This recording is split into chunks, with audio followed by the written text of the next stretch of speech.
Okay, so this line of reasoning became very popular lately. So let's continue a little bit. Let's do a part 2 on this one, actually. So who plays with the queen? Who is who? Who is who in playing with the queen? That's a very, very neat type of question, and we should think along those lines, I guess. One should think along those lines. Who is who in playing with the queen? Okay, so do the Japanese play with the queen? Okay, apologies.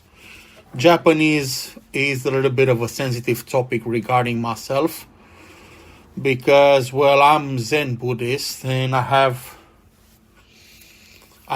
the requirement of being courteous towards the Japanese. So yeah, I guess I'm going to paint them in the right light here. I'm going to say Japanese do not play with the queen, guys.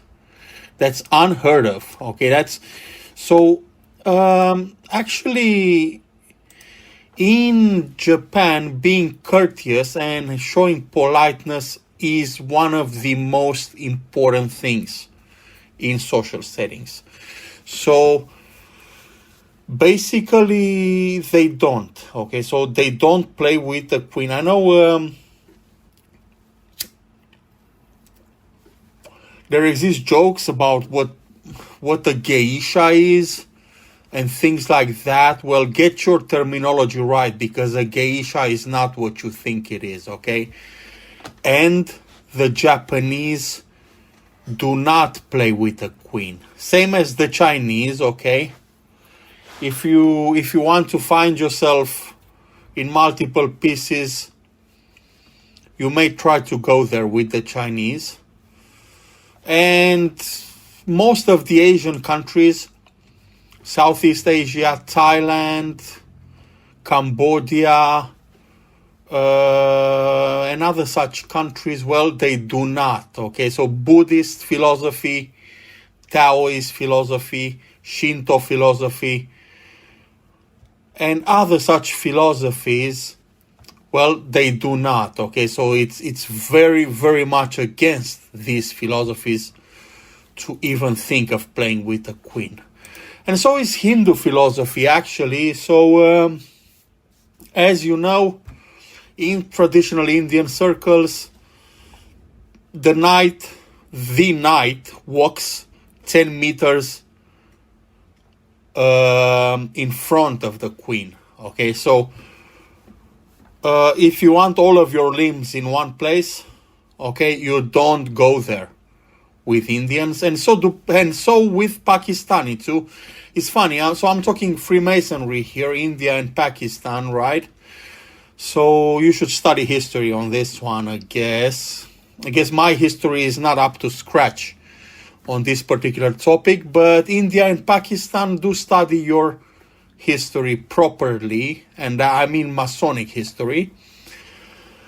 And yeah, Pakistanis are Muslim, and they're Muslims and Hindus are compatible, I guess.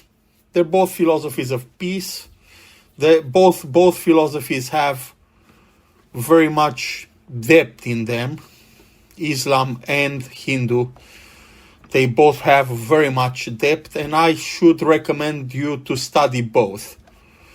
And so neither Indians nor Pakistani play with the queen.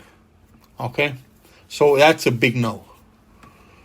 Maoris, well, that's sensitive again, because this is my territory, right? I do live in New Zealand, and I'm friends with Maoris, and many Maori people are my friends. Well, basically 100% of the Maori people are my friends, because I'm not bothering them, and I'm respectful. That's what's required in order to be friends with them. So, do they play with the queen? Do Maoris play with the queen? I know they have the habit of calling some of their females queens. Okay, so does that make it such that they play with the queen? Well, that's an interesting question. Well, you don't play with the queen in Maori culture unless you're a faggot, okay? So you instantly turn yourself into a transsexual if you go there. Okay, so don't worry. That's a little bit of an esoteric topic, but if you don't want to become a transsexual literally, you don't play with the queen in Maori culture. Aboriginal culture, well, if you want your joy in one place, you don't go there. Again, you don't go there.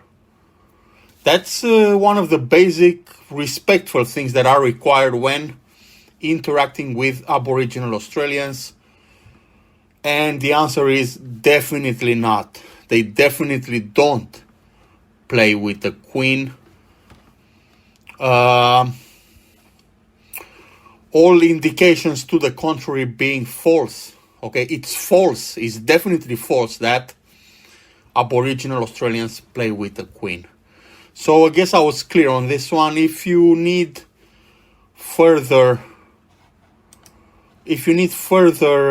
explanations on who's who in playing with the queen, I'm happy to give these explanations. But again, if you play chess, do learn how to manipulate the queen, because that's a very, very useful skill in chess, at least.